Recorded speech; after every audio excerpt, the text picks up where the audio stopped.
Hello, Internet, and welcome to this week's episode of the Nerd Eye Council. We're back! In the shizzy. I am your co-host, Nate the Great. I am also joined by my colleagues in crime.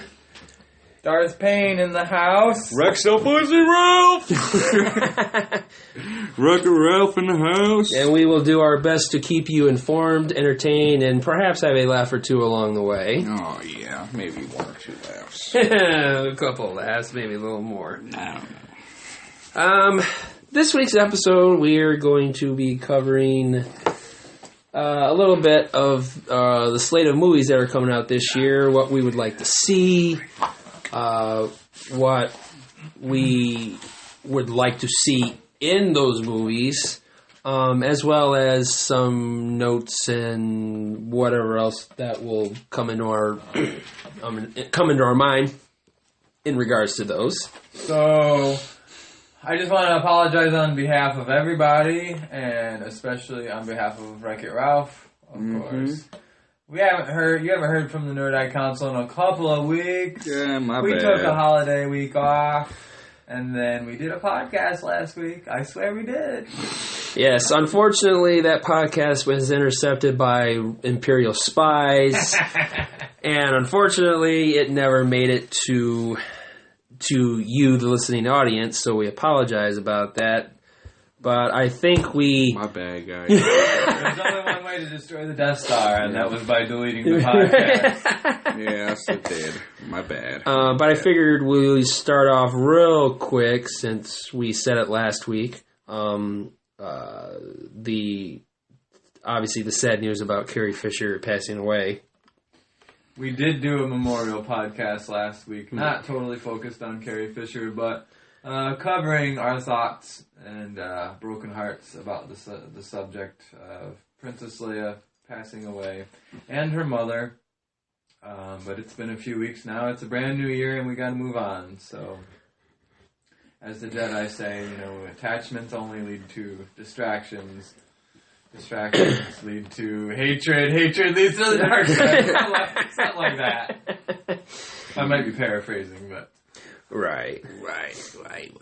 So, first subject, Nate. What are we going to talk about? Well, since I brought up Leia, a little piece of information I actually stumbled upon today, according to, I think it was the Hollywood Reporter, the Star Wars Brain Trust will meet sometime soon to discuss the plot for Episode 9 about Leia's life. Oh, so they are tinkering with the story. So there's going to be some decisions made about Episode 9, which is going to be at least 2019, roughly thereabouts, so they've got time, but to discuss what's going to happen to Leia, for Episode 9, if what we talked about last week, if they're going to go the CGI route and kind of go that way, or if they're going to do reshoots possibly for Episode 8 and maybe change the ending, maybe. Yeah, that's one of the subjects we covered in the Missing Podcast. Yeah, that's my bad. We'll just refer to it as the Missing Podcast. Was about what are they going to do? How much does this affect the saga? Nobody except for those close to the Lucasfilm organization knows the plot of 8 and 9. It's very tightly coveted. It's not something that gets out to most people. But what was Leia's previous position in this new saga, and what is it now? How much has it changed? So I think by this news, which if it was the Hollywood Reporter is probably a pretty good source, that they're meeting about it. Now, I wonder how much, I'd mentioned this before in previous podcasts, a couple of podcasts, that I heard Disney was going to meet in some big meeting in January to discuss the future of the saga. Do they keep making the saga films? Are they going to just... my opinion is I think they want to end the saga, and I think they were waiting to see how Rogue One did as its own standalone, separate Star Wars film, and obviously it did pretty damn good. Which, by the way, last estimate I heard, I think it just passed 800 million worldwide. Wow. That's junk change. I got that shit. So I heard Deadpool was sitting at like 700 and something, so total, and now, and that's DVD sales and everything. So they've already reached 800 million in less than a month. Wow. Yeah. Damn. Is that worldwide? I think I had seen it was worldwide. Worldwide prestige. So yeah, what do you guys think? I know we covered this a little bit, but we'll touch it again. Of how do you feel about? Do you think this has changed the entire saga? Do you think with Leia's passing? What do you guys think? I always kind of thought. I shouldn't say always. After episode 7, my thoughts were Leia would die in 8, Luke would die in 9. That was just my general idea. Right. But the way it sounds is maybe she wasn't going to die in 8. Yeah, it kind of sounds like she's going to live through 8, and then she was going to have a role in 9, it sounds like. Yeah. Why else would they be meeting if she wasn't going to be a part of 9 or whatever? Right. Yeah, I don't know. I do have a couple of Star Wars subjects I wanted to bring up, as long as we're on the case or subject of Star Wars. But I was just telling the boys that the mid-season trailer for Rebels is out, and I have not seen it yet. Unfortunately, probably will tonight. I'll probably watch it. But I saw the teaser picture on the video has a picture of animated Obi-Wan Kenobi, which got me really hyped and excited. Although I don't know if I really want to see Maul and Obi-Wan fight, because I believe it's going to end in Maul's death. Yeah.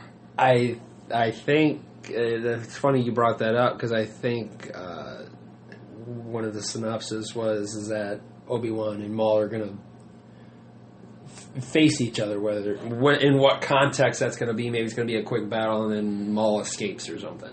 Yeah.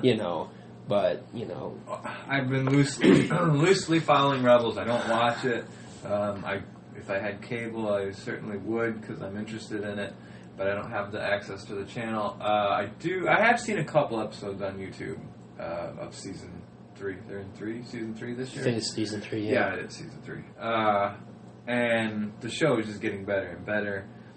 But I have kind of pieced that together. That I've told you guys that the holocron, the Sith and the Jedi holocron, they put them together recently, and Ezra is sitting there with Maul, and they're talking about he does live, and they've seen twin sons, which you can piece things together that Obi-Wan was coming. And I kept thinking, okay, well, that's probably how they're going to get rid of Maul. Then they're going to end up, he's going to track him down, and then they're going to duel, and Obi-Wan will probably get rid of him for good this time. I hope not. I'm one of those guys that want to see Maul live on. I want to see Maul come to the movies. I think Darth Maul is too much of a fan favorite to kill off in a cartoon. You're going to need him on the big screen to kill him off, personally. Did they kill him in Clone Wars, the cartoon? Is anyone familiar? I know he was part of Clone Wars. I don't know what happened. I don't know if the show just ended and they left it that way, or if they actually killed him but he didn't die like he did before. I don't. Maul is like a cat. He's got more than one life. Count 9 lives. Because somebody told me that they fought each other in Clone Wars. I could see Obi-Wan though killing him off. Payback. That seems like the way the Maul should go. Mm-hmm. But like I said, I'd love to see that character come back to the cinematic universe. There's every opportunity right now for them to do that. I think Disney would be foolish to just let him die off in the cartoon world. But Obi-Wan cuts him in half again. Oh, not again! Right. Son of a bitch! Idiot! But that was one subject I wanted to touch upon. And this crazy video that I partly watched today. I was talking to Nate Dogg about it. The rebels are terrorists. Think about that. As Palpatine said in episode 3, what did he say about to Anakin about truth? About truth is only a matter of perspective. Mm-hmm. But I thought it was really interesting. I heard this guy, shout out to Urban Acolytes. This guy had this video today I was watching, and I shared it with Nate. Nate watched it. I didn't watch the whole thing. But basically, from the Empire's perspective, especially after you watch Rogue One, from the Empire's perspective, they're like Al-Qaeda to the Empire. Mm-hmm. They're this insurgency that just won't go away. Check out the video. Like I said, it's Urban Acolytes. He's got several good videos. One of my favorite Star Wars guys out there. But it's an interesting spin on things to look at the Rebels. Like he was talking about the Jedi Order, and we all know they're flawed. And he was talking about Adam Driver did an interview with Larry King about Episode 8. Episode 8 was brought up, and his character of Kylo Ren was brought up. And Larry King asked him, what are we going to see from your character? And Kylo Ren, Adam Driver's response was, more humanity. For Episode 8? Yeah. So basically, it's been kind of laid out there in this interview, or at least by this Prince guy that does the Urban Acolytes videos, is that basically Episode 7 was the sandbox. Disney built a sandbox for us to play in. And he's like, so now, Episode 8 and 9, we get to see more of like character development. Mm-hmm. And that's why I'm psyched about 8. Because, yeah, 7 was great, but it did feel like a setup film. It did feel like it was getting us reintroduced. Yeah, it was like a reunion. Right, yeah, it was. It was like a reunion. seeing as how it was like what a class it reunion. was 30 years. Yeah. Well, since after 6. Yeah, you're right. You know, and we get this stuff. So 30 years is a long time, and most people have kind of foggy about all the details on it. So you figure, you gotta set the table, get all the pieces on the table, and then you start to move on from there. Right, and Episode 8 is the main course. Episode 9, dessert.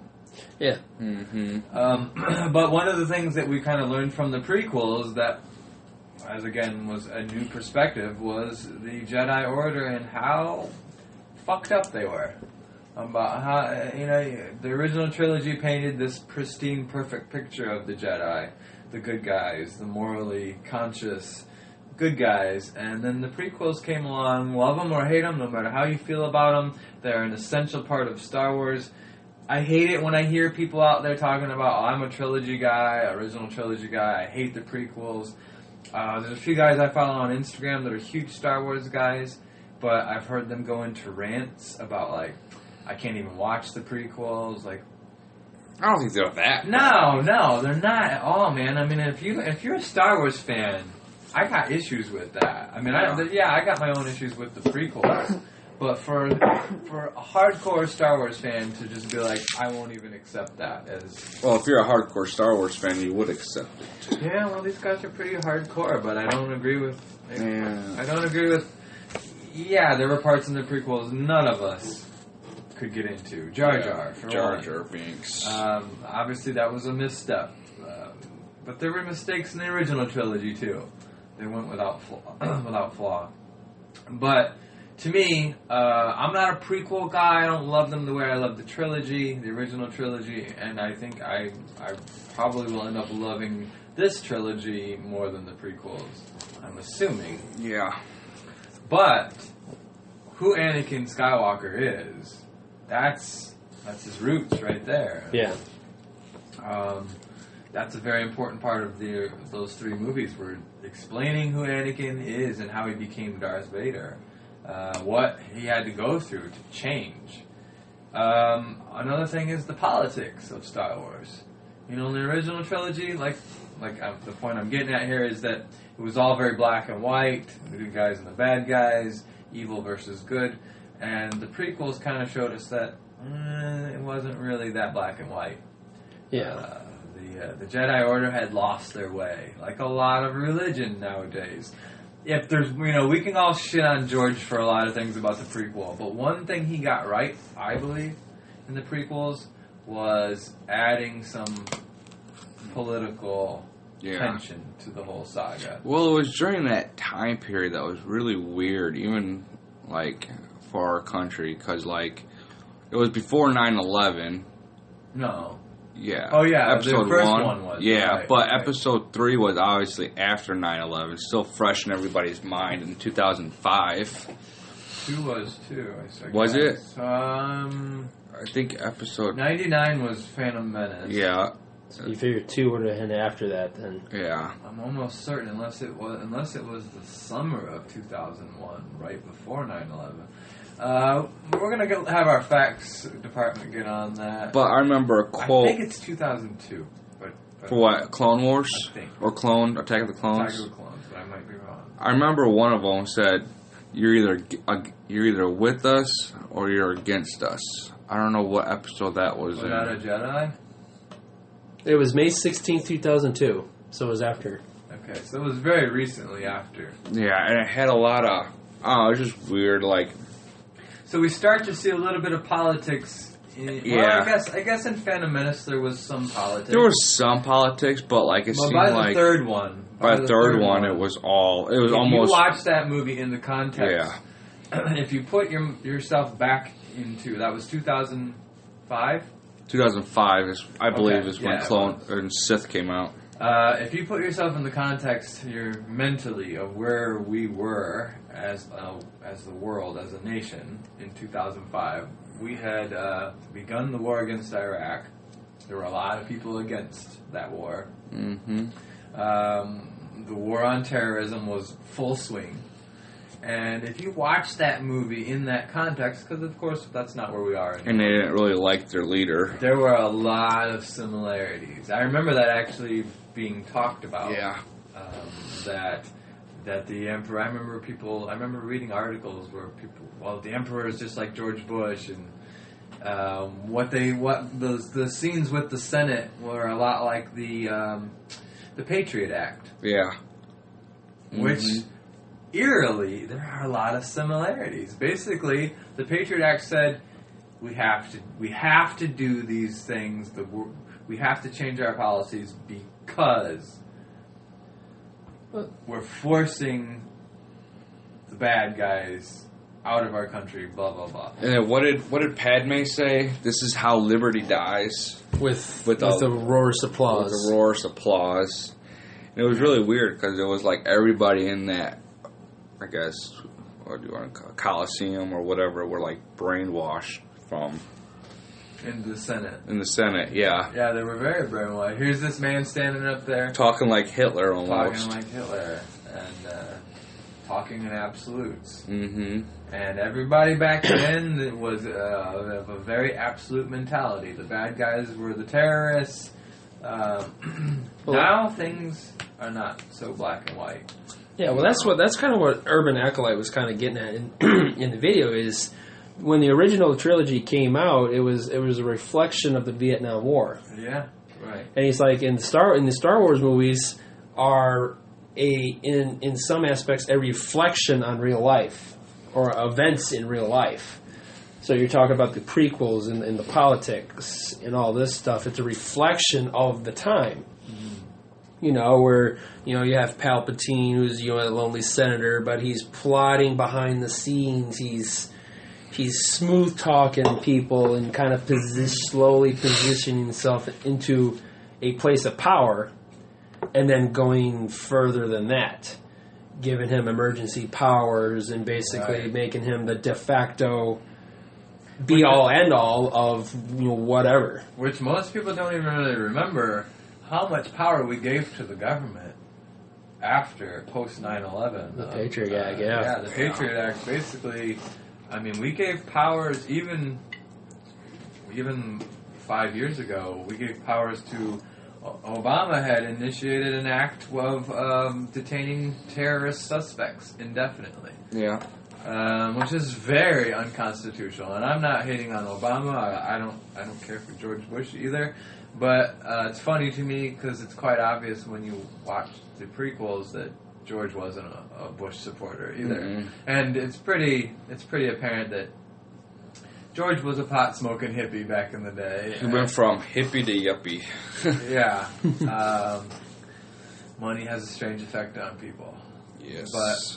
But you can see in the prequels that George's ideals of big government and how bad that is, they're still there. I've heard the Vietnam War reference thing about the original trilogy. I've heard that before, and it's kind of interesting when you think about it from that perspective. Although it's weird to me when I think about that, because I kind of look at the Empire in the original trilogy. It's almost like that's like the American government, and the rebels are more like the Viet Cong. Yeah, it could be viewed that way. I mean, that's just one perspective. I mean, America in the Vietnam War, we were so fucking full of ourselves, it's not even funny. Like, we thought we could not be beat. Anywhere we go, we just kicked their ass. And then, and then the Vietnamese kicked our ass. We're like, oh, crap. How did they do that? Right, and that's sort of the similarities I see in the original trilogy of these ragtag rebels who shouldn't really have a shot, but somehow they pull off the unthinkable. And at the end, especially like at the end of 4, at the end of 4, and there's the medal ceremony, and you look at these little rebels like, yay, like we got a victory against the Empire. I always, when I think about it from that perspective, like the Empire seems like the American government back then. Right. Not that the American government has changed much, but only become bigger and more pompous, maybe. But we try not to go into politics too much. Star Wars is one of those franchises that has political overtones. It's even Civil War, since we're fresh in this new year. Civil War had a lot of political tones to it. Avengers. Yeah. In the sense that they touched upon terrorism a little bit. These guys who are superheroes are looked at like gods, but then the government goes, actually, they're terrorists. Yeah, one fuck up, they're terrorists. Now you have to register with the government, and we get to tell you where to go. Much like the Patriot Act. Yeah. Mm-hmm. Here was this act of terrorism, and the government goes, okay, well, now we're going to redesign everything, and now you have to answer to us. We have the power, not you superheroes. So that's very Patriot Act-ish. It's almost weird how Captain America is against the Patriot Act.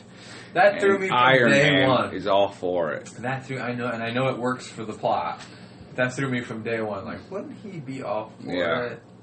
Who Captain America is, like his moral, upstanding character, or he's Captain America. He's not Captain I do what the fuck I want. Mm-hmm. But I can also see it from the perspective of him being against it, because let's not forget that he was also fighting in World War II. That were against... And he was also going against somebody who had similar tendencies, who consolidated power unto himself. Didn't he refer himself to something like that in the Civil War? He mentions... I don't know if it was Civil War. I think it was... Or it might have been just Avengers. Age of Ultron, I think. Well, we do see... If anyone remembers Age of Ultron, towards the end... It was a discussion between him and Tony. Yeah, there was a little bit of setup. They were kind of talking about it, and he's like... And I can't remember the exact quote, but he said something about, I kind of fought against something like that. Mm-hmm. Yeah. I can't remember it either. But yeah, there was in Age of Ultron the setup for Civil War, that there was beginning to build this tension of Iron Man and Cap don't see eye to eye politically about a thing. Yeah. I can't remember exactly how it was laid out, but I do remember the verbal disagreement between the two. Captain America is kind of more like, from what Nate was saying, why he wouldn't be for it. Kind of more like Captain Not My America. Not my America. Mm-hmm. My America is World War II America, and we fought for what was right, and blah, blah, blah. Yeah, he does have that old man mentality, kind of. Yeah, like every old timer you've ever talked to. So, like, yeah. It's probably just the era he lived in. It's interesting. But I agree, Ralph, that when I first saw Civil War, I'm like, wait, shouldn't he be on the other side of this argument? Yeah. What were you guys? I don't know. What were you guys, team? I was team captain. Were you? I was team Iron Man. I was team Iron Man too. I don't believe that they should have to register. I mean, I believe they shouldn't have to register, but I just like the team he was on. Like, you know, they had Ant-Man and... Yeah. Well, Spider-Man. They had Spider-Man and Iron Man, which was kind of cool on Iron Man's team, but... I just thought Captain America's team I thought that movie was really good at dividing people. Yeah, it was. Because I went into it... I'm... Number one, Marvel... Iron Man is probably my favorite Marvel character. And I love Robert Downey Jr., but also, I love Chris Evans as Captain America. I think he's like perfect for Captain America. I think he makes a great Captain America. So I went into it like knowing the premise and not really knowing what side I was on. Halfway through the movie, I was definitely like, oh yeah, I'm Team Stark all the way. Yeah. But yeah, that movie did a good idea, or did a good job of like showing both sides and like the positives and negatives of each side, I think. Because I kept going, yeah, but I guess I see his point. Though speaking of Civil War, I still think the villain should have been a little better. Agreed. Than Zemo just like kind of like poking two bears, like you want to fight each other. And I really liked Civil War. I really did. Yeah. But it's like this thing in my brain, and I know I'm supposed to just accept it, swallow it, and move on. Life's not fair, Jeremy. I know, right? But no, the oh shit moment, Tony's parents. Yeah, that was Which was really cool, but I immediately said, wait, what the fuck? How is there a camera out in the woods? Yeah. There's a closed circuit camera out in the woods that caught all of this. Just so happens there was to be two of them. There was that one showing them coming down the road, and then there was another one that was like in the woods facing the plot road. hole. Yeah. People want to talk about Star Wars and why would they build that into the Death Star? Yeah. Come on, man. That's a big one right there that no one's really talking about. What the fuck is there a camera doing out in the middle of nowhere? I mean, I think it would have been better if it happened, number one, during the day, number two, in maybe, let's say, a little more populated area, because let's say it crashes, Winter Soldier comes out, and then people start whipping out their phones and record it. Right. Like what happens in real life. Right. Yeah, but that was like in the 70s, though, when they died. Oh, yeah, that's right. Wasn't it like 80s or 70s? I did not think about that. Jr. was still that sleeping is on the couch. true. You're right. I didn't think about that either. I mean, they had to throw the That's cameras why up they there. had to. They're like, well, the technology that was available. That is true. Because Iron Man or Tony Stark needed So to see basically, the the Russians had a closed-circuit camera on every tree in Siberia. Or it might have been like close to their base. Or It could have been a something. base too. And they were watching. Weren't they driving for a while though? Yeah, they were. Maybe he was headed towards the base or something. But that's just one of those things. I think that's the only way that they could have explained it, thus being in the 70s. It was a great what the fuck moment. You're right. Whoa! Like, that's how his parents died. Oh, like... If it was in modern times, then that would have been a little better whipping out way the to cell do it. phone. But yeah, I think good catch there is the 70s. I didn't even think about that. But it's just, I don't know. Disney is so good at figuring shit out. Like, that one's a problem for me. And it really is. It bothers me. And if they can't figure it out, well, we'll just redo it. No one will care. Right. Like with the X-Men movies, you know, they've redone Logan's story so many times. It's like, I don't know. Do you ever think that they're going to reboot Avengers?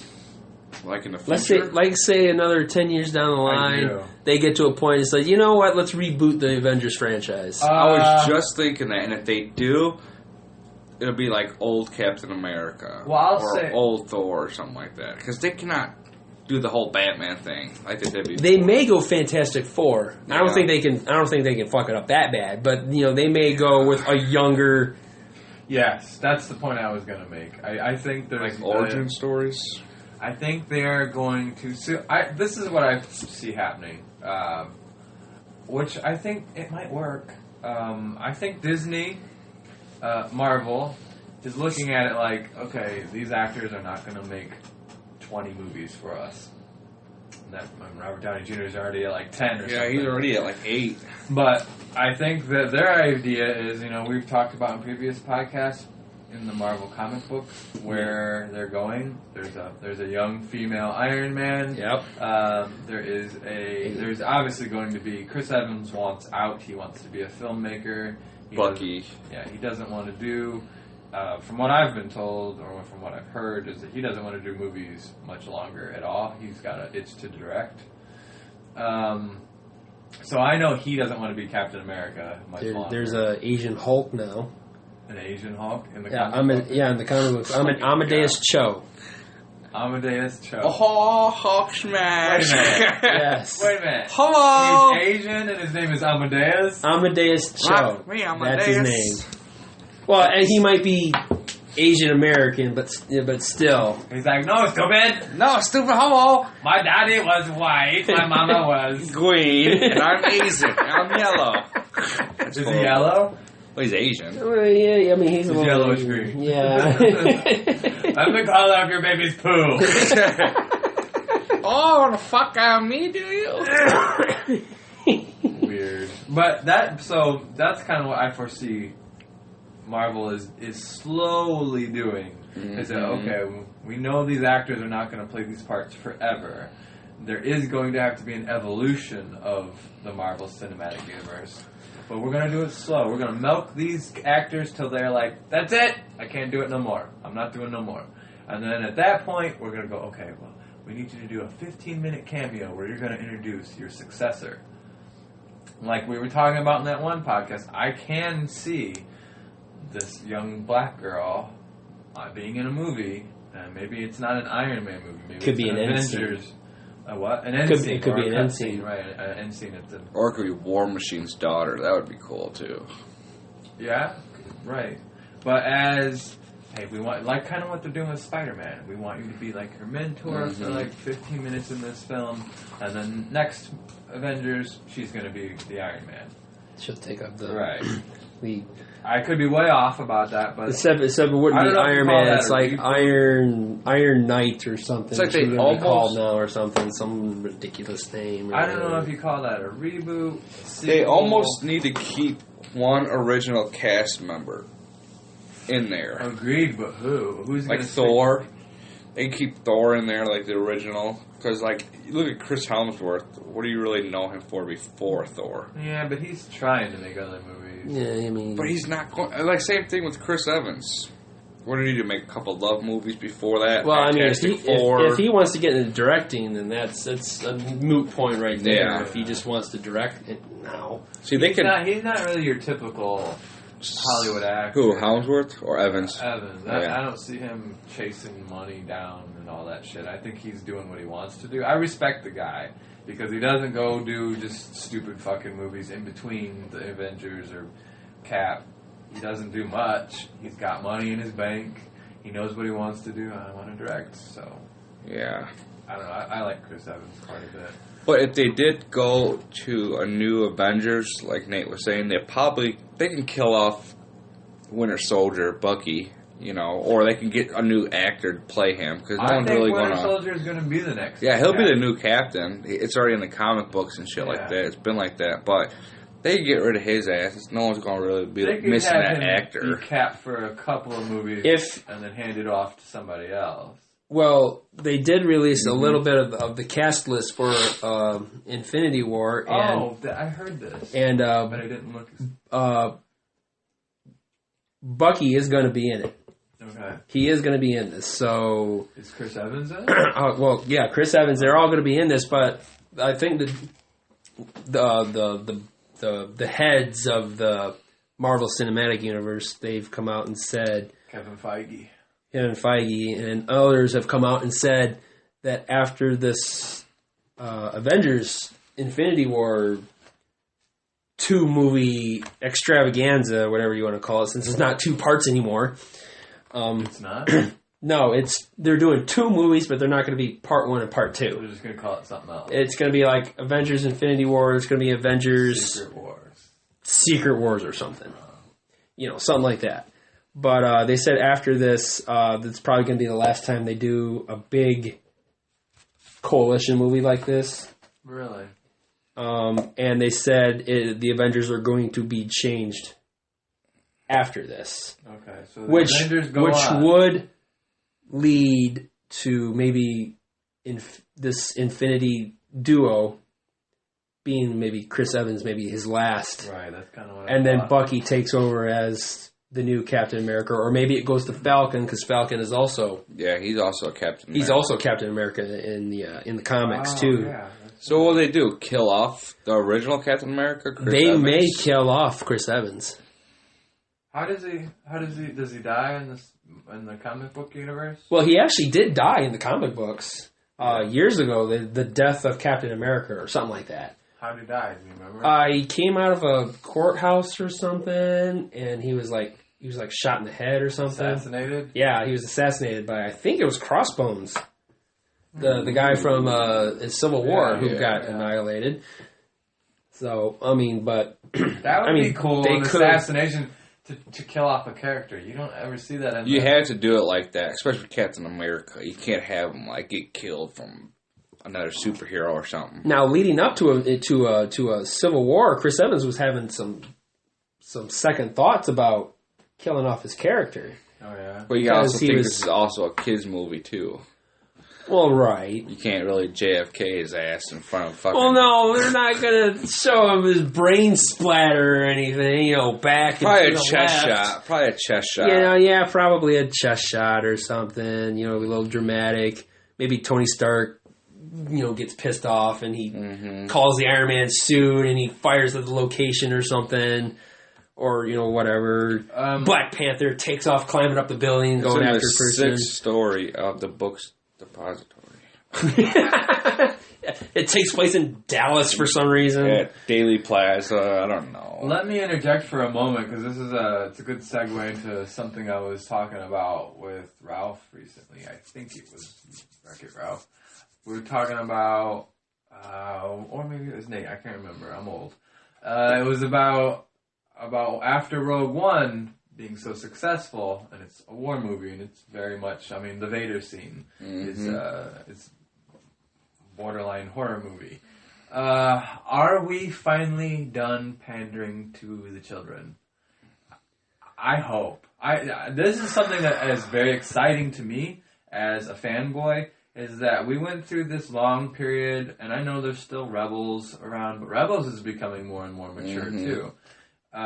It seems like the fanboys have been saying for the past decade, stop it. Give us more hardcore. Give us more realistic. That's what we want. We grew up with this stuff, and now we want to see it evolve. We're adults. They're adults now. We want to see this stuff evolve. I would like to see it that way. The only problem is that is kind of the curse when you're under the Disney flagship. Yeah, it is a Disney movie now. It's a Disney movie now, so they have to think about the kids. Right, but let's think about Rogue One for a moment. Okay, and I'm gonna kick this over to Wreck-It Ralph, because Wreck-It Ralph collects dolls. Action figures. Action figures. What kind of asshole says dolls? I love your collection. Thank you, man. I respect it. They're investment, you son of a bitch. If I would have done it years ago, I might have been in your own shoes. Now I kind of feel like I'm too old to start doing that stuff. You're never too old. And too poor. And poor. Yeah, I think poor. You would lead with poor. I think. Yeah. And old. Poor then old. Right. Yeah. Exactly. Yeah. Reasons for not starting a collection. but let's think about Rogue One for a moment. They killed off all the main characters. Yeah. Which actually kind of surprised me. Me too. As much as they were promoting Jyn Erso, and then she's gone. Jyn Erso. He's gone. When I saw the dolls at action figures. When I saw the action figures at Walmart, I was like, maybe they're not going to kill her. Maybe they're not. But much to my surprise, gotta make that money. And then K2SO, I kind of thought they would keep him. Yeah. Sorry, my voice is leaving me. K2SO was awesome. I thought he would have stuck around, maybe went to a ship or something and flew away and lived happily ever after or something by himself. But to kill everybody off so soon and so subtle the way they did was just like nothing you've ever seen out of a Star Wars movie before. That many good guys dying all at the same time. Maybe Order 66. Right.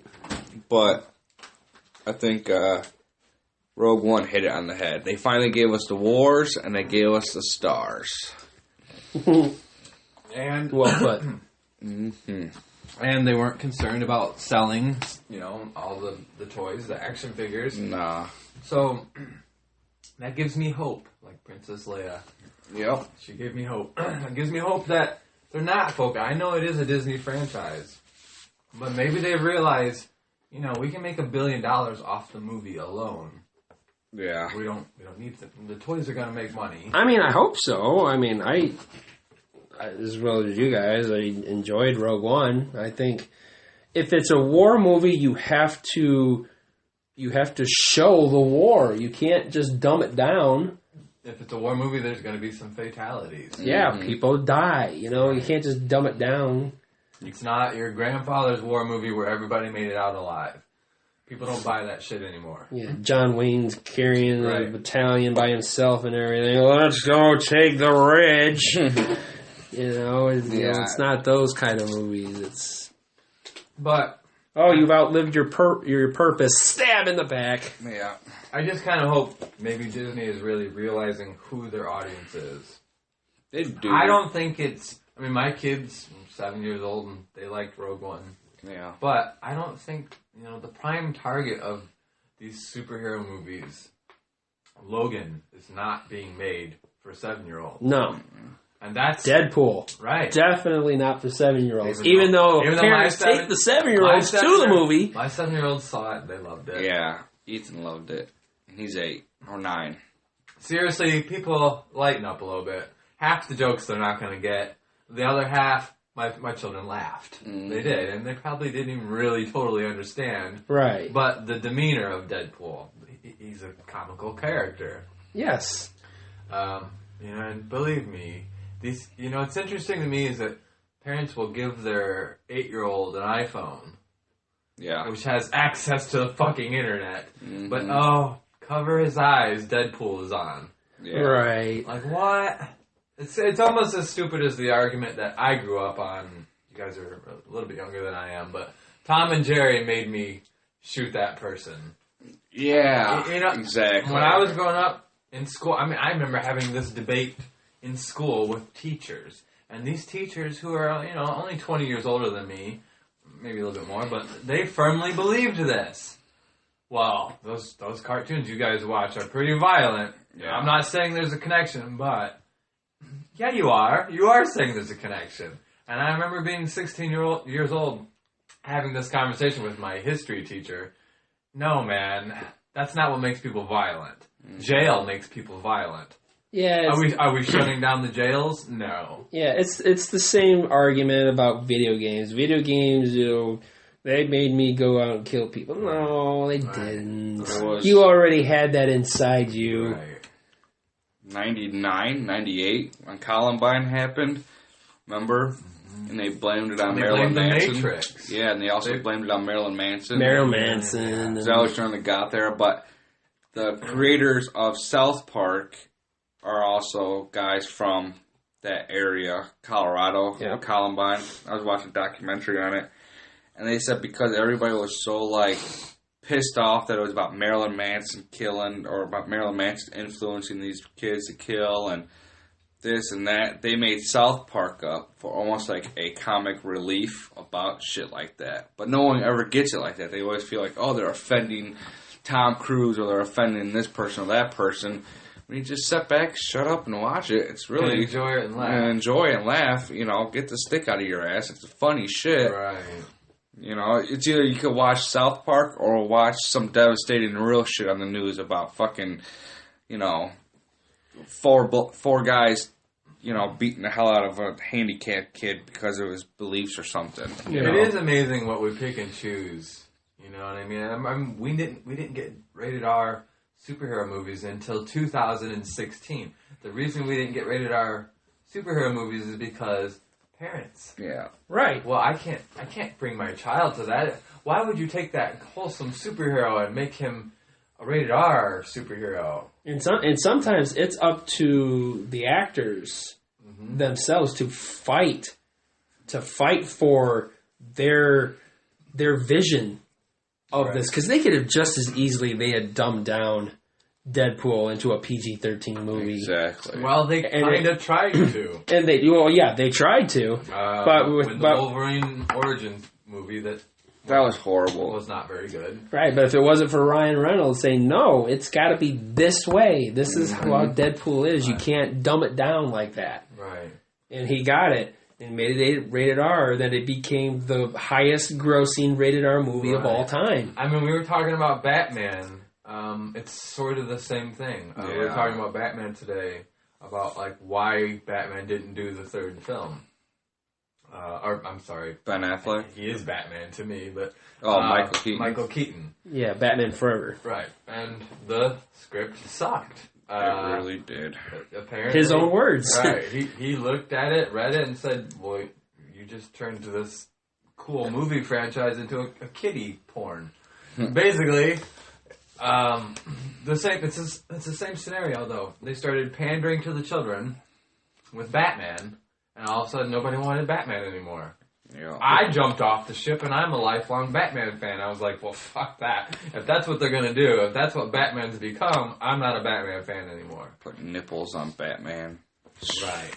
Arnold Schwarzenegger playing hockey. Joel Schumacher's like, why is everything already so dark?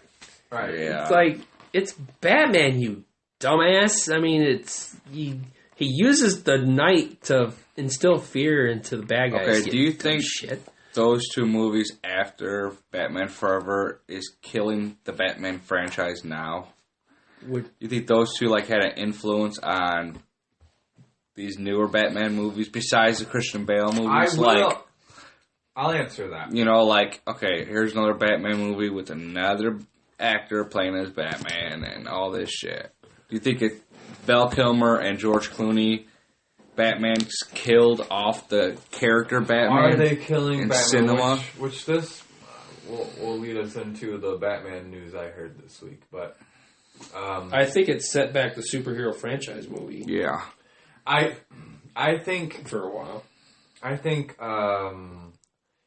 it is hurting Batman now, but in a almost polar opposite kind of way, because when they made those movies so kid-friendly, obviously us, the fanboys, gravitated away from Batman and said, no, we want our dark Batman. And I think it had a rubber band effect, because Christopher Nolan. Excuse me. Nolan Ryan, the great filmmaker. He came along and said, yeah, that's right, dark Batman. So in a way, I think maybe what they're doing now is Batman is too dark. That's what's going on, in my opinion. He's supposed to be dark, but he's not supposed to be murdering people. Right. I'm sorry, as a Batman fan, I'm going to stand upon principles here. Unless you're talking about Thomas Wayne Batman, then that's a different story. Another Flashpoint right. Batman, where he's using guns to shoot people and shit. But the idea of Batman killing people with guns is totally anti-Batman. Yeah. Guns killed my parents. I don't use guns. Yeah, even the Christian Bale Batman says, I don't use guns. Right. Yeah. Right. No guns. So what's going on with Ben Affleck is that Batman, he's too dark. They've taken the Batman and made it like, okay, I want him edgy, but now he's like doesn't even have there's no Batman character. There's no moral behind Batman. He's so dark that he's like, fuck it, I'll kill people if I want to. You got no backstory on this Batman either. I mean, at least with not really. You know, I mean, with Michael Keaton, all the Batman movies that are starting off with the new franchise obviously starts off with his parents getting murdered in the streets. But I think it's also gotten to the point where this new Spider-Man that's coming out, it's not an origin story. Mm-hmm. It's gotten to the point now to where we already know how he becomes Spider-Man. It just goes right into it. I think it's going to get to a point where it's probably going to be with this new Batman film coming out, where it's not going to be an origin story. It's just going to be him set, and then going on from there. Which I think would have been cool. If they would have made this like not a spinoff, but a continuation of the Christian Bale Batmans, which I would have thought would have been cool. Like kind of pick it up a little bit, but instead of having Christian Bale, use Ben Affleck. That's fine. But same storyline, same Alfred, maybe. Okay, so if you'd have told me that 4 years ago, I'd have been like, fuck no. Mm-hmm. I love the Christopher Nolan Batman, but I would have been like, no, if they're not going to use Bale, then forget it.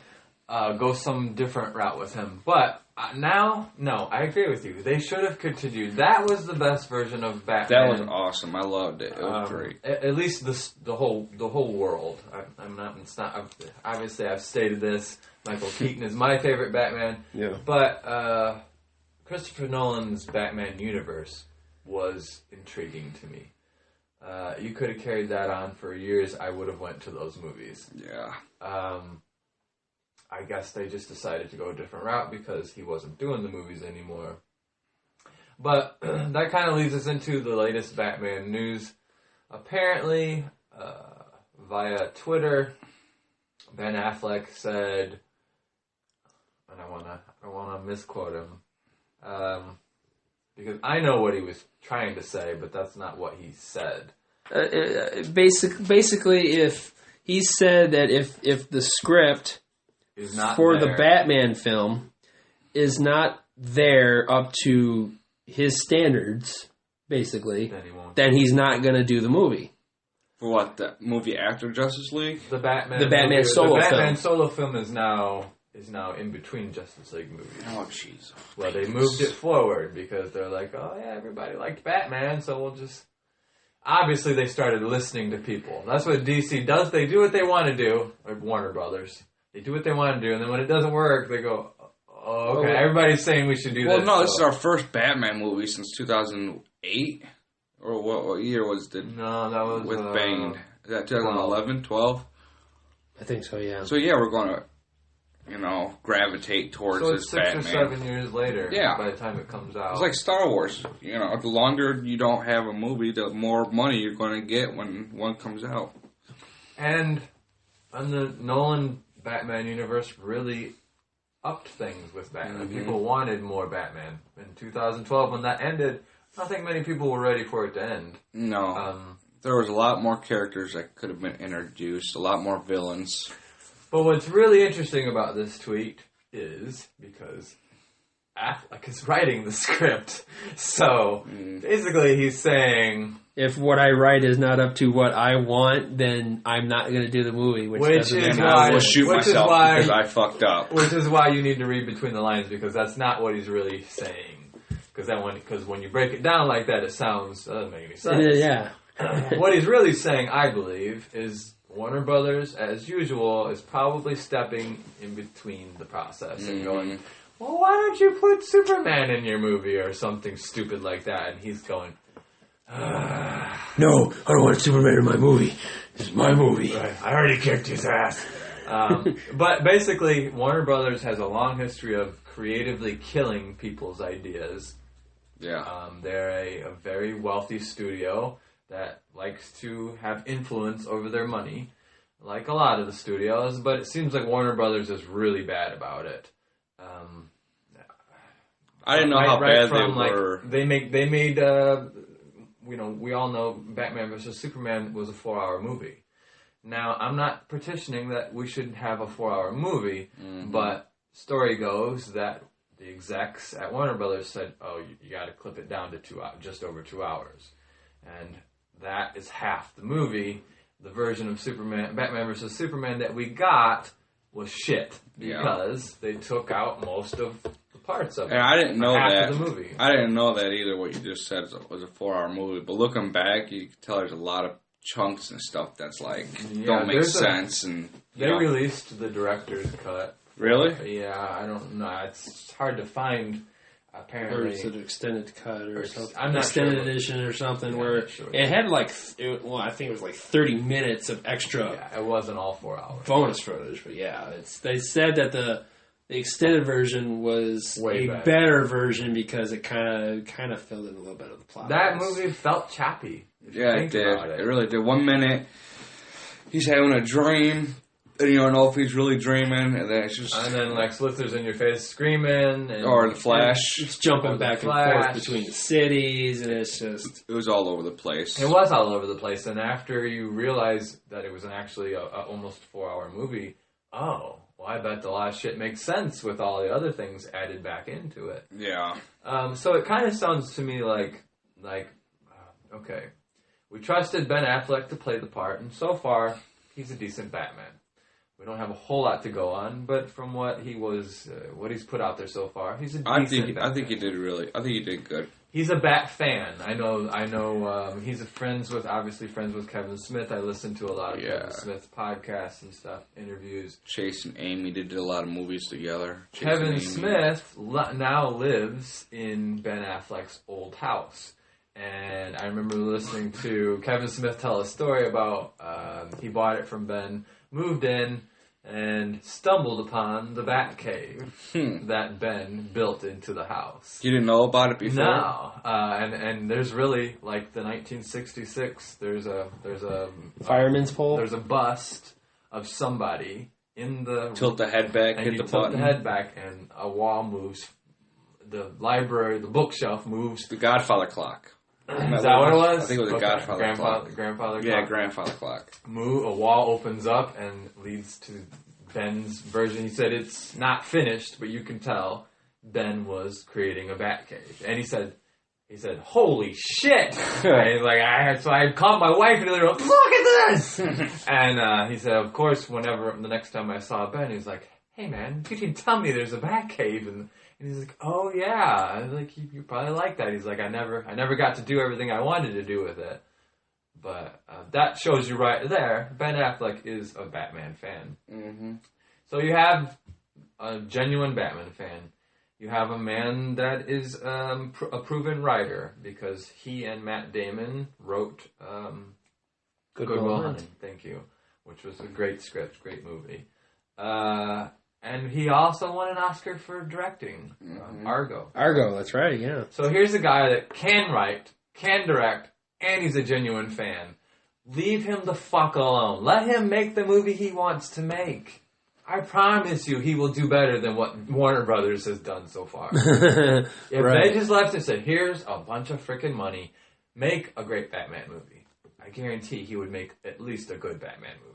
But it sounds like what's happening is Warner Brothers is getting involved, and Warner Brothers should do that because if Batman ends up being a flop, then they come out, they say faces like, well, we wanted to do it differently, but exactly, it's a win-win situation. It's just something that they just don't think of. They're just like, oh, I gotta touch it. And it was like what is it? Superman, The Death of Superman. Remember that documentary?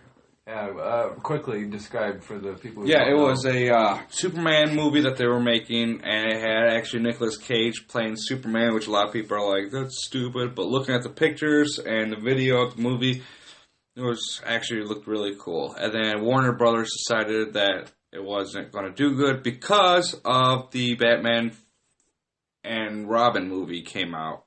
And flopped. Or was it Batman Forever? What was after Batman Returns? Batman Forever. Okay. Batman. Yeah, Batman Forever flopped in theaters, and that was the year, I think it was 96 or 97. They had a bunch of Warner Brother movies just flop, and they didn't want to do the same thing again with Batman, so they decided to make Wild Wild West. Yeah, we all know how great of a movie that was. That's all I'm saying. Warner Brothers actually thought, it seems, at that time, Warner Brothers was like, oh, well, that's the end of the superhero franchises. That's what they thought. Yeah, well, that was a short little run of money we made, but apparently nobody wants to watch superhero movies anymore. No, we just didn't want to watch your dumb fucking versions of Batman. And that goes back to being a fan. You have to have a fan to play the character. Like, True. you can kind of tell Michael Keaton maybe was a fan, you know. But Or at least studied Batman. Yeah, at least study him. And George Clooney and Val Kilmer, come on. Yeah. Really? These guys are fucking old. I don't know about you guys, but just a thought. For me, those two movies, which are both Joel Schumacher films, when they gave the job instead of Tim Burton, this guy named Joel Schumacher, who I don't even know what other movies he's ever done. I just know he's done a lot of other movies. But to me, those movies are like one. Mm-hmm. That's like one movie to me. Forever and Batman and when Robin? someone starts referencing it, I don't remember. It takes me a minute to decipher. Because all the coloring is the they same. look very similar. Yeah, I mean, they made Gotham City look like a fucking, like something straight. I mean, it does look like something out of a comic book a little bit, you know, but it's really more, they use a lot of more pinks and vibrant greens and neon blues and just a bunch of weird fucking colors for a Batman movie. You know the interesting thing about comic books becoming movies, though? I'm going to throw this out there because I don't think the executives or the studios quite understand. Maybe they're starting to. I don't want to see a comic book on screen. Mm-hmm. I want to see a real-life version of my comic book. Yeah. Do you know what I mean? Like, Yeah. I grew up when I was younger reading comic books because that was the only forum for superheroes. Yeah. So I read the comic books, and I like comic books, but there's things about comic books that only work as comic books. Mm-hmm. They don't work on screen. You know what I mean? So this idea of like, well, we need to make the movie more comic book-ish. Better on paper than... In my head, I need to see it more realistic. I want my comic book hero to become real life, is what I'm looking for when I go to see a movie. I don't want to see my comic book hero playing a comic book part. Do you know what I mean? Does that make any sense to you guys? Like, the X-Men movies, I think that's what they always did right. They didn't wear the suits that they normally did, and people bitched about that, but those suits don't work on film. Yeah, you can't put Logan in a blue and yellow mask and a suit and shit. Unless you make the suit different. Or Hugh Jackman, yeah. And they almost went street clothes, you know. I think the perfect example would be Robert Downey Jr. playing Tony Stark. Mm-hmm. Because he's so believable in that movie that you see him outside, you kind of can't tell the difference. Yeah. Like, you don't know if he's Robert Downey Jr. or if he's playing Tony Stark. That's true. And you know what's interesting now? I don't know if you guys have seen any Iron Man comic books in the past several. Now, Tony Stark now looks like Robert Downey Jr. Mm-hmm. I remember growing up reading Iron Man was one of my favorite comic books, and he looked Mexican. Mm-hmm. He just looked like, he looked more like Mario. His real name is Antonio. He had the big porn stash, and other than that, he just looked Mexican. He looked kind of like Sinestro in a way. Yeah. I can see that, yeah. But now I don't read Iron Man comic books now, but I've seen a couple, and he looks very Robert Downey Jr. Like, they've changed Tony Stark to fit Robert Downey Jr. Right. They've done that. That's the kind of impact he's had on Iron Man. He literally changed what the character looks like, basically. But I know we digressed and got way off topic. Where were we? Bring it back, Nate. What were we talking about? We were talking about. We started talking about. Comic book movies. It was about comic book movies. It was about the reflection, Star Wars reflecting real life. Are they going to make these movies more and more serious? And I shouldn't just say Rogue One, because Deadpool gets a lot of credit. Yeah. The people who made him, God bless Ryan Reynolds. Ryan Reynolds should get a lot of credit for this. He should. He should have got an award for Deadpool, for Christ's sake. Right. But I mean, idea of like moving the superheroes or all this fanboy stuff towards the older audience. Yeah.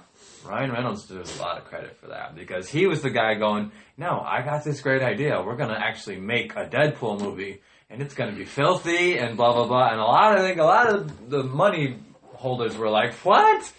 Yeah, but We can't do that. I think it did so good with the adults because kids really don't know who Deadpool really is. A lot of them don't. A lot of them don't. Now, He's if you not did Batman, Superman. No. Yeah, If you did a rated R movie on Batman and Superman, it would flop because they'll be like, I'm not taking my kids to go see a rated R Batman movie. No, I still think they would. Really? I think because of the Deadpool effect, because Yeah. the adults knew what Deadpool was. They know it's a rated R movie, but they still took their kids to see it. They still knew his So sense I of still humor. think because of that effect, they're still going to take their kids, Yeah. regardless, to a rated R Batman or to a rated R Superman movie or stuff like that. Yeah. It's just that it's not going to stop people from coming out. I think that's what we almost need is a rated R Batman movie or a rated R X-Men movie or something. I think that would be kind of cool. Make it a little bit more darker, a little bit more violent, a little more blood, like they did in Star Wars. I mean, Star Wars, they had the first time they showed blood Right. from Adam Driver getting shot, even though Anakin's arm got cut off. He got burned alive, but no blood. Right. Anakin, or Adam Driver, Kylo Ren gets shot, and there's blood.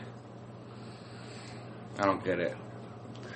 How He was movies should be talking more about, darker. he doesn't think that if a Batman movie was rated R or a Superman movie was rated R, that the kids will come out to see it. Well, they'll come out to see it I was telling regardless. Nate how, like, oh, you were here. The reason why Deadpool did so good because it was for an older crowd, you know. And it works with Deadpool's character. It does, but we were discussing would Batman do as good as Deadpool? It's an if it was a interesting rated question. R That's movie? really interesting. And Nate said, yeah. I say no. Okay, so The only reason why I say no is because people aren't used. Batman is more kid friendly. Batman could be off the fucking universe for 20 years and there'll still be a kid dressed up as Halloween for Batman. As Batman. Yeah, well, you're gonna see Deadpool become more and more like that Mm-hmm. in these modern times. Deadpool is gonna become Iron Man, Batman. He's that popular now. It's getting to that point, and you will see that. But would a Batman movie work? A rated R Batman? Here's what I was thinking when you mentioned that.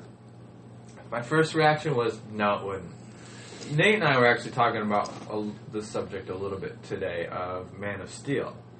About how I think this is where they're fucking up with Superman. Is they keep trying to make Superman this dark, tormented character, and that's not Superman. That's not Superman. That's not the appeal of Superman. Superman's appeal is, first of all, how fucking powerful he is, but also because he's kind of like this clueless hero. Yeah. Like, he doesn't see, you and I, we look at things like the terrorists and man, life is messed up in 2017 and blah, blah, blah. Superman walks into a room and says, everything's great. Well, he's an alien, technically. Right. He doesn't view things the way we do.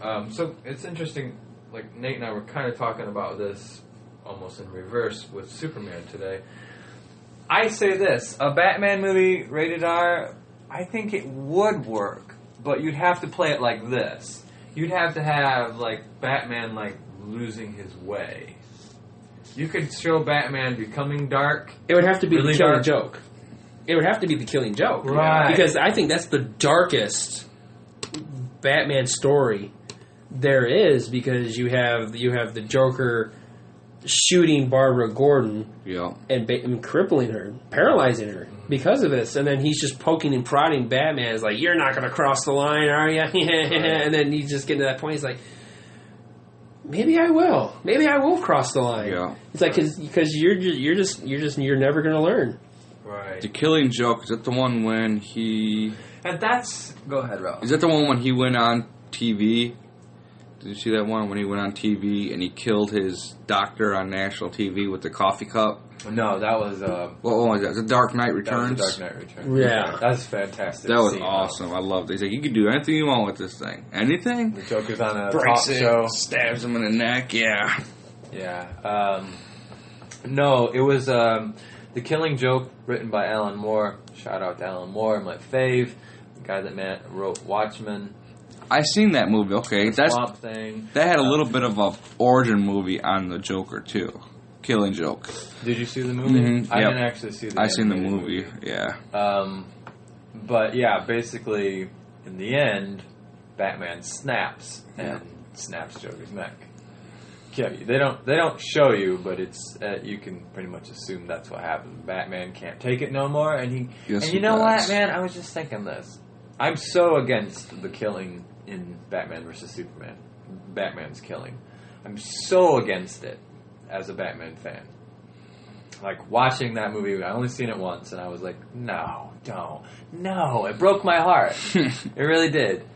If you were going to make him kill someone, that's the way you do it. The way Alan Moore did it. You build up to this point of where he's going to cross the line for a reason. Yeah, there is a reason. Right, not like, well, I don't have time to mess with these fuckers, so I'm just going to like, boom, I'm going to mow them down because I got other stuff I need to worry about. Right. They took, because, alright, so if you commit murder, the first thing the law says or does is go, when you're caught, what were your intentions? Did you mean to do this? Mm-hmm. You know what I mean? And your intentions are everything.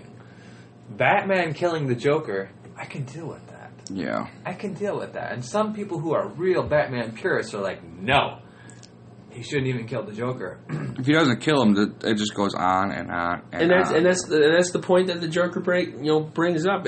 I mean, they kind of did it they did a spoof of it in Robot Chicken, where he's like, Batman's just on top of him, just beating the fuck out of him. It's like, okay, that's enough. You're almost dead, but I'm gonna let the law take it into hands. He's like, Joker's like, why? He's like, then this is just gonna repeat. I'm gonna go to jail. I'm gonna break out. I'm gonna kill some more people, and we're gonna be right back at this.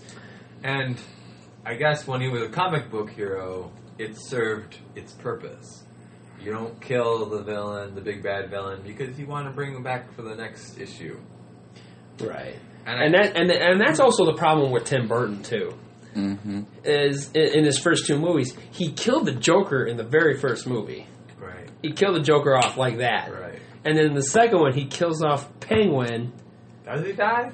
Yeah. Penguin dies too? Yeah, he Penguin falls dies in too. the river and the and sewer. He's got like internal bleeding because he's like bleeding out of his mouth, and he's like, I just need a cold drink of water. Yeah. And he walks into the water and he's like, ugh. And then these big emperor penguins who are really midgets, they come out and they drag his body into the water. You're right. He killed the Joker and the Penguin. And that was the knock on Tim Burton, is that he killed his characters.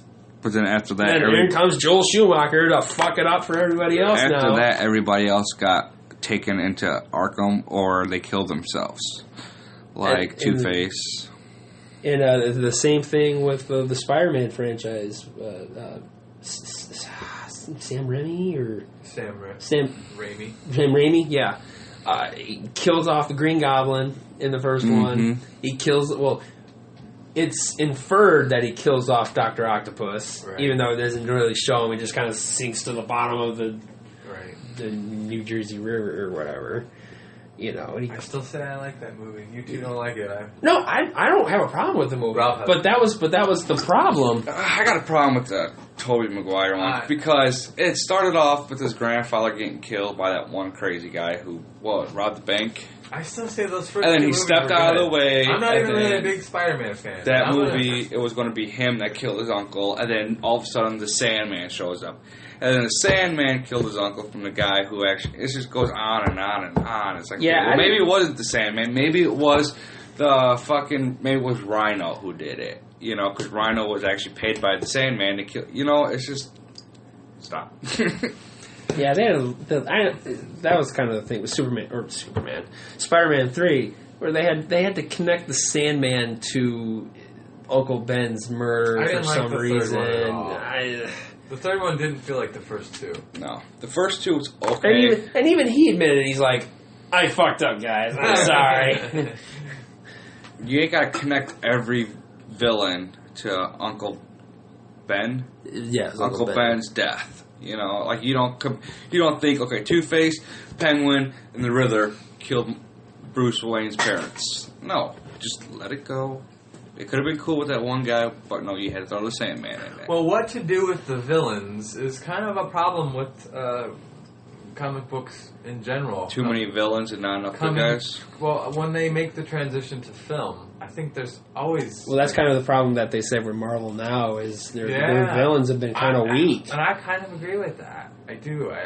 Hopefully Thanos is an absolute badass. And they're building him up to be a badass, and it's be a huge disappointment if he's not. I agree. There's been a lot of build-up for Thanos. Maybe too much for Thanos. But they haven't showed a lot of Thanos. We haven't been inundated with Thanos. Right. A little thing here, a little thing there, right. And then he disappears for a couple movies, and then, oh, hey, there's Thanos, I'm still here, guys! Right. And then nothing more. Until the big Infinity War reveal. Where I'm just saying they've been building him up for years now. Yeah. And that's why they shouldn't kill him off. There should be a... They shouldn't. Well, they should keep him they're not. Well, they're not going to kill off Thanos. I would hope not. They'll beat Thanos, and they're like, "I'll get you guys next time." And he's going to go off into the far reaches of the universe, to where he'll possibly be back for another one. Will Thanos take out the Avengers? We'll find out this time next weekend. See you then. Which, by the way, as long as we're talking about Inspector Gadget for a moment, throw that awesome theory out there again. You told me, right? About Inspector Gadget was actually Claw. Oh, I think it was you. No, you told him, and then Jeremy told me. Wait, maybe it was you. You told me downstairs in front of the cooler. Someone told me downstairs in front of the cooler. I don't know. No, I think it was Ridge. Was it Ridge? I think they made the connection with... Somebody read it from somewhere else. Yeah, it was. I'm not giving nobody absolute credit. Right, it was from somewhere. But I thought you told me. I'm trying to think now. Unless I told you. Maybe I told you. I don't know. I'm old. Well, okay. Well, what do you... my excuse. Okay, what do you... Okay, well, explain what you're... So the theory about Inspector Gadget, I just got to tell you guys, the listeners out there, because I loved this theory. I grew up watching Inspector Gadget. Claw. Is it Dr. Claw? Yeah, Dr. Claw. So the evil villain... With the cat. Right. Of Inspector Mad Gadget. Cat. Mm-hmm. He is the true Inspector Gadget. That Inspector Gadget got into a horrible accident, circa RoboCop, and so they're like, well, it's okay, we can fix him. And so they made Inspector Gadget as like an android, half robot, half human. But the real Gadget that survived, because they thought he was dead or whatever, became Claw. And so Claw, Gadget's like his clone. Like, the Inspector Gadget is like his clone, so he looks at Inspector Gadget like, you're not really me. So, you replaced me. Right, so his, like, you took my life. I think that was all of us downstairs. Then we start talking about Darkwing Duck after that. Yeah. I think, then we started... And how Darkwing Duck is like Donald Duck. What a great... You know what? Alter ego. That makes me want to see that movie. Bring back Inspector Gadget, the sequel, and show me Dr. Claw is actually Gadget. That actually would be a pretty bad idea. Go Gadget. Because then it would explain his motivation. Right. On why he hates Gadget so much. I'll get you, Gadget. Like, when you were watching that as a kid, when I was watching that as a kid, I was like, I could feel that man's hatred for Gadget. Just hated Inspector Gadget. And I remember thinking, Inspector Gadget is so nice. How could you hate Inspector Gadget so much? But, anyways, back to what we were saying. I just had to throw that awesome theory out there. Yeah.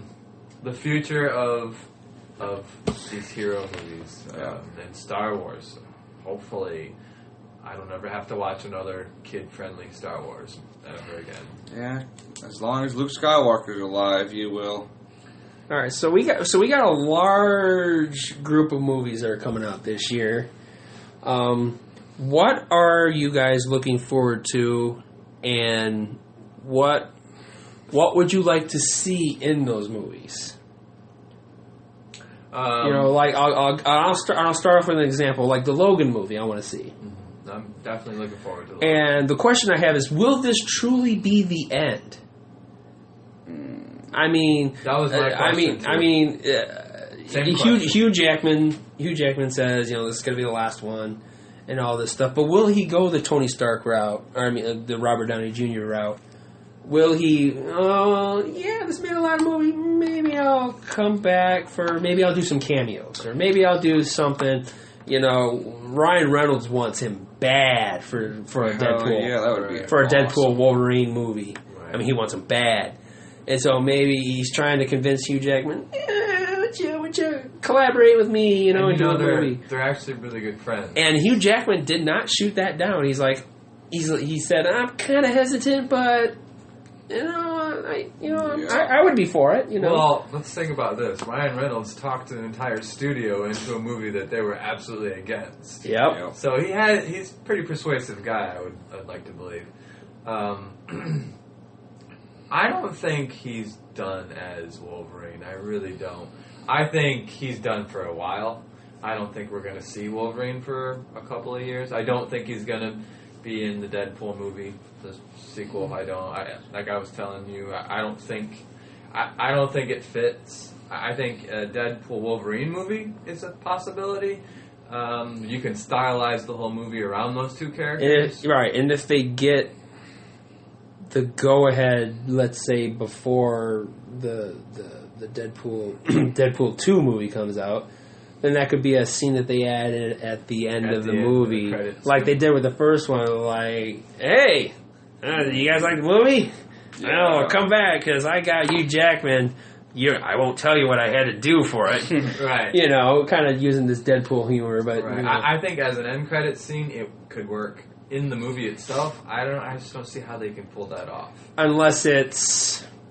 If the movie... It's like so super brief. Like, maybe it won't be Wolverine or him as Wolverine. Maybe it'll be him as Hugh Jackman. Right. And he'd be like, I'm trying to get this guy to do something, right. when he ain't gonna do it, and then the camera pans over to him, and he's like, what? And then it pans away, and then that's all you see of him, or something. Right, something like that. I could see something like that. Something like so super brief. It's just Ryan Reynolds seeing Hugh Jackman somewhere out of place. Well, he had a Hugh Jackman mask on. Exactly. He had a Hugh Jackman mask on toward the end of the first one. It's like, I didn't know they were such good friends. I just saw an interview that they did together, and they were just like laughing it up. So I think the possibility of him doing something Deadpool related is very possible. I think we're going to see some cameos. I think he's going to make an appearance. When X-Men does kind of reboot itself, because we've all heard that it's going to do that, I think he'll be in the background somewhere for a moment. Yeah. Maybe you'll see the New Mutants, which I've heard is what they're going to do, is bring in younger New Mutants. And maybe he'll be at the mansion trying to teach them. He'll be a professor there. Yeah. Or maybe he takes over for Professor X, because maybe Patrick Stewart, he kind of moves on from that, and then because in one of the animated series, Logan is in charge of the Xavier Institute. It's named something else now. I think it's like the Jean Grey Institute or something. Mm-hmm. But he's in charge of it. Professor X gets knocked out by some unknown force, and he's in a coma, so he's not able to lead this new X-Men. So Logan's in charge. And so he becomes the leader of the X-Men and all this stuff. But, I could see that. Like, maybe he runs the school or something. Right. And you only see him in a couple of scenes. And I know there was some talk, years ago about who would play the next Wolverine. And He wants Tom Hardy. And I like that choice. I do. But I don't know. Really, man, Robert Downey Jr., Iron Man and Wolverine are two characters that... If you just ended it, I could be okay with that. Yeah, I really could. Well, we're not going to do Wolverine movies at all anymore because Hugh Jackman won't do it, and he's Wolverine. I could be okay with that. I really could. I love the character Wolverine. Don't get me wrong. I just don't know if my brain can accept anybody else. Right, but unfortunately, we're in an age now where Hollywood is just churning out reboots after reboot after reboot. And it's just going to come to a point where they're going to come back to Wolverine. It's like, okay, who are we going to get to play Wolverine? See, I think you either have to let Hugh Jackman be Wolverine, and then therefore when he wants to, he'll step in and make an appearance as Wolverine in those future movies. No. Or you have to go, okay, he's gone. We're assuming they're killing him off. We're assuming that he's going to die. Yeah, we're not going to know what's going to happen to Logan. My assumption is they are going to kill him. I mean, yeah, that is kind of the assumption because you see a bunch of scars on him in the trailer, and they're kind of saying that his healing factor is weakening. Right. He's not able to heal as fast, and he's in constant pain. And blah, blah, blah. But I assume you do one or the other. Yeah. You either kill the character off, and then keep Hugh Jackman around and be like, okay, well, hey, you're free to like stop in as Wolverine anytime you want, or you reboot it, you replace him. But I don't think I don't think you can make Tom Hardy Wolverine and then have Hugh Jackman make an appearance as Wolverine. Maybe a future Wolverine. I don't know why everyone's I don't like that idea. I know. gung-ho on Wolverine or on Tom Hardy. I love Tom Hardy. It's hard for me to hate on that dude. Yeah. And he's built a lot like the comic book version of Wolverine. I mean, in all honesty, Hugh Jackman's not really the prototype Wolverine. He's taller than Wolverine's supposed to be. Skinnier. I mean, Wolverine is really ripped in the comic books. But He's only like actors 5'5". 5'5", that's what Wolverine's height is. Tom Hardy is 5'9", and he's thicker, more built than Hugh Jackman. No discredit to Hugh Jackman because he's a great Wolverine. But Tom Hardy is more like the comic book version. And maybe they could go that route. Maybe they'll decide to... I don't want... My whole point is I don't want to see Daddy Wolverine and Baby Wolverine. I don't want to see that. It's like even in the Spider-Man films. Yeah. They redid Spider-Man. And Too many times. And there was no like, hey, there's Spider-Man here, there's Spider-Man there. Yeah. So, I don't know. We'll see what happens, I guess. Right, but some other ones, Guardians, Volume 2. Will someone please let me watch the first one? You didn't even see the first one. How are you gonna watch the I feel ashamed one? about it, but I want to see the second one. I got to see the first one first. First one's good. I'm sure you could get the first one somewhere relative right under $10. Yeah. First one's good. It shows you about Star-Lord and shit. You should see if they have it at work, actually. I've looked. I've looked a lot. I've looked for that one and Ant-Man. I'm reluctantly admitting I've never seen Ant-Man. And I wanted to, because Ant-Man vs. Wasp is coming. Yeah. And I want to see that, too. Yeah, but, my question is, and I'm going to word this a little differently than what I wrote it down, is are we going to see them, or how are they going to tie into Infinity War? Like, are we going to see a scene of them maybe kind of like running into Thanos and like, oh shit, or like Thanos' ship and he's like going towards, oh, where's it going? It's going to Earth. Oh shit, let's go after him. Guardians, the second one. Okay. Are we gonna see that? How are they? Because we know that they're going to be in Infinity. They're in it. Yeah. So how are they going to get from where they're going to be in this movie to there? Mm-hmm. I think that's got to be my question. Wonder Woman. Will this movie revive the DC brand? Nope. Well, this is the first movie that Jeff Johns did, like 100%. He didn't direct it. He was a producer. But I think he was a creative overseer. Right. I mean, that's not his official title, but he had the final say in everything creative. Right. He was on set. He had a lot to say so. I'm hoping that the Wonder Woman. I know Ralph's not really excited, but I'm hoping that it's going to be an awesome film. Right now, I'm excited about any kind of woman movie. And how will this connect to Justice League? Yeah. Because this takes place we're on World War I, and how are we going to get this Wonder Woman, and how is it going to connect to Justice League now? It'll probably have something to do with Aquaman or something. Maybe a submarine gets blown up or some shit, and Aquaman's at the bottom of the ocean and saves somebody or something. Yeah, I don't think we'll get a whole lot of talking to the fish. Justice League. It'll be very interesting to see if there's like an end credit scene that sets up. Well, the Flash could be in it. pretty easily. Time travel. Yeah, easily.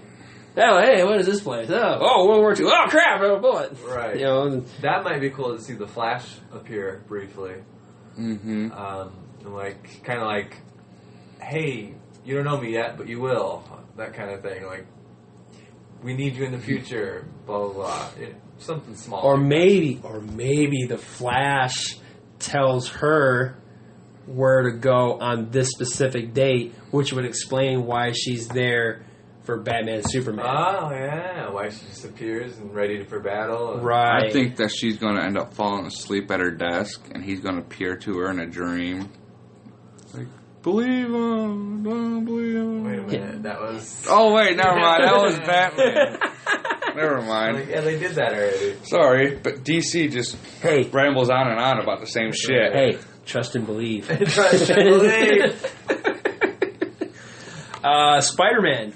Psyched about Spider-Man. Yeah. Michael fucking Keaton. Psyched about Spider-Man. Michael Keaton. As somebody who's not really a Spider-Man fan, I am psyched about that movie. Other than Star Wars, Yeah. that's my pick for the year. I think that's going to be a kick-ass movie. I really do. Seeing Michael Keaton come back in the superhero world as a villain. We've never seen him play a villain. No, not really, no. So I'm psyched about Spider-Man. That's the movie my focus is on. Now I don't have a list. Nate hit all my movies. In all your movies. The Tony Stark Peter Parker dynamic in this movie. I think it's going to be like father like son type thing. You He's think gonna it'll be look to like her a as father son yeah. type of a relationship? I tell you what, it's a little worrisome to me that they're developing this bond, these two. That this is the beginning of the end for Tony. Because you got to have, if they are going to kill him off, you got to have that one character who's like so close to him that you can't believe he's gone. And Pepper Potts. I thought maybe it was Pepper Potts, but I don't think she's doing that anymore. Well, there's a theory out there that says that I think that Pepper Potts is just done now, because I guess there's a scene in the movie, and I guess it's in the trailer, where Peter Parker is wearing the exact same shirt. I don't know if it's the exact same shirt that Gwyneth Paltrow's character wore, or Gwyneth Paltrow wore in I think it was Iron Man 3, but it's the exact same shirt that Gwyneth Paltrow had. It was the scene where I think Tony had a nightmare or something, and he woke up and she was in bed. Mm-hmm. And it was a shirt. There was like some scientific thing on it. It's the exact same shirt that Peter Parker is wearing in this trailer. So he spent the night over it. And they're kind of thinking that it's symbolic that maybe Pepper Potts is done. Yeah, that Tony is completely moved on. I think so. From Pepper Potts and everything. And moving on to the Young Bucks. I think Gwyneth Paltrow has just turned her nose up. That was just really weird. Movies again. Gwyneth Paltrow. I liked Gwyneth I thought it was Paltrow, weird. So I thought it was cool that she was in. Yeah, she's all right. And of course, how will this tie into the Avengers?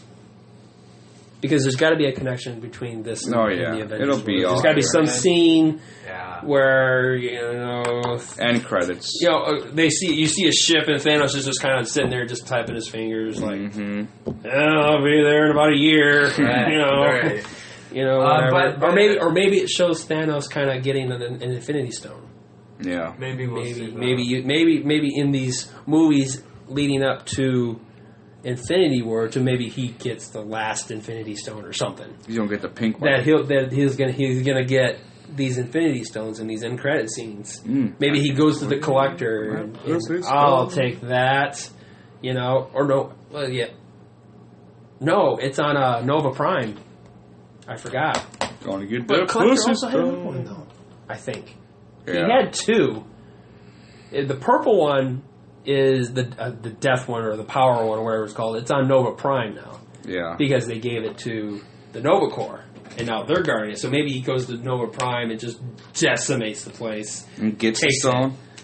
You see it put him on the gauntlet, and now he's in control of the death one. Yeah, I think there'll definitely be a connection to the Gotta get that pink one though. I don't remember a pink one. No way, I made you one, brother. Where did this other slot come from? I don't know what stone was there. Thor 3. or Thor Ragnarok. Yeah, I'm excited about this movie too, although it's very low key. I haven't heard much about it. I like Thor. We got no trailer so far. Nothing yet. It should be coming here pretty soon. Yeah, I got nothing. It's through the end of the year, so we got to be getting it. Right, I'm excited to see the trailer for that movie. They did say that the episode 8 trailer is going to drop in the spring. Is what they said. So no Super Bowl? Star Wars Celebration is in April. I thought it was May 4th. So that could Celebration? Yeah, I thought it was May 4th. It's always May 4th. So the reason I bring that up is like, okay, so it's a drop. Star Wars Day is May 4th. Yeah, but the celebration this past year was in July. Oh, okay. Celebration Day. Okay, yeah. Okay. Yeah. So the reason I bring that up is that we could get the Thor trailer maybe a month or two soon before that. Yeah. Seeing as how Thor comes out first. Yeah. Because it comes out in November. And then... Oh, yeah. Yeah, because that comes out in November. But it was announced recently that Doctor Strange is going to be in this movie. Thor? Yes, he is going to be in Thor. Time change. And now it's a room. Nobody knows how big of a part he's going to have. If it's going to be a large part, if it's going to be a small part. But he is in the movie. I want to see She-Hulk. After all this stuff about chicks nowadays being heroes and whatnot, I want to see She-Hulk. I'd go for some green poontang. Right? I want to see the female version on screen. But then again, I think that would be cool.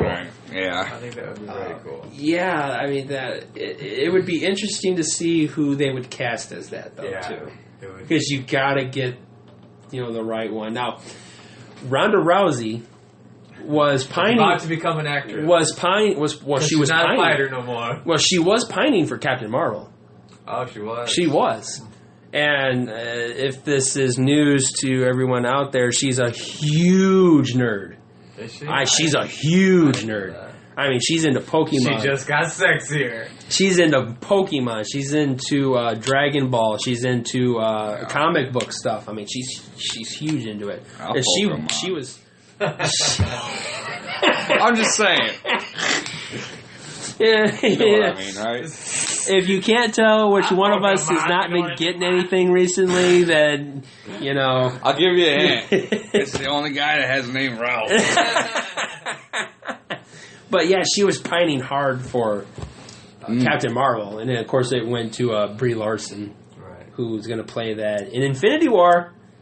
She's one of the characters that's going to be in Infinity War. Does that come out before? Does her own movie come out No, before? it's going to. She's going to appear in this late one. 2017. And then she's going to get her own movie 2018, 2019, something like that. But then she'll get her own spin-off movie. It's been shown that Hulk is going to be in a gladiator armor in this one. Yeah, and there's been a lot of references to the Planet Hulk storyline.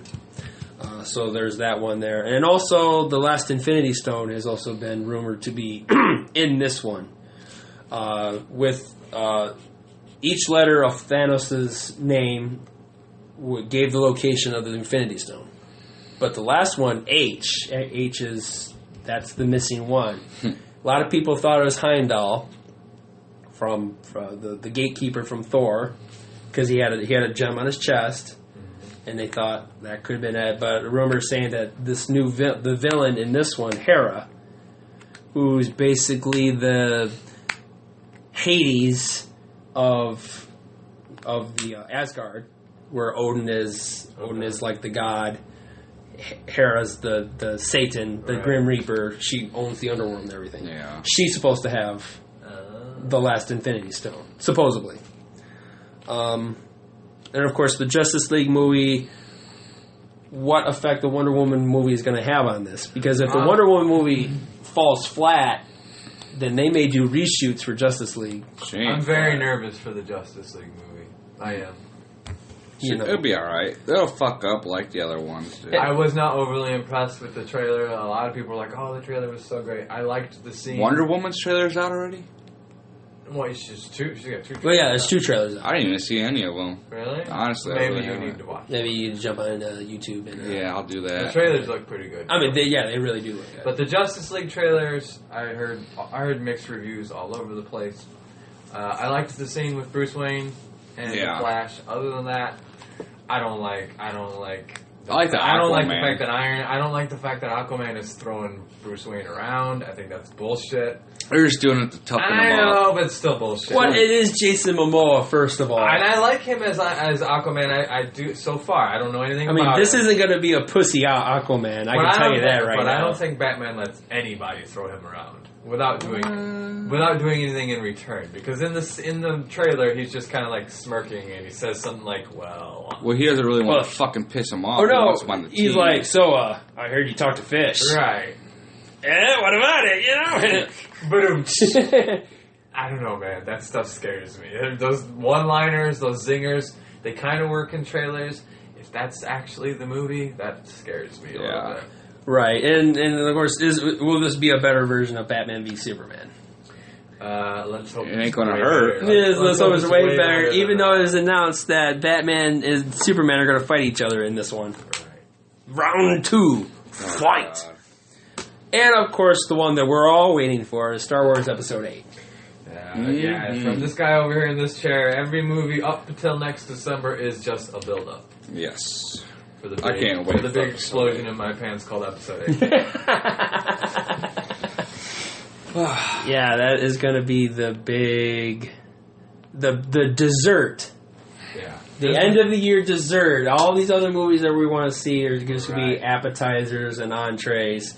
And then that's going to be like the giant Oreo cookie with ice cream on it. And I'm telling you, with some pooty time. This is going to be a great Star Wars. I sense it. I trust this director. I trust Disney now that I've seen 2 Star Wars flicks. Yep. This is going to be the one. I'm telling you, it's going to be a fantastic Star Wars movie. Yeah, I think so too. And on that note, we're going to wrap it up. And that concludes this episode for this week. I know we didn't talk a lot about the movies, but we got all year. Yeah, we got all year. It's January. We got plenty of time. All right. So until next week, guys.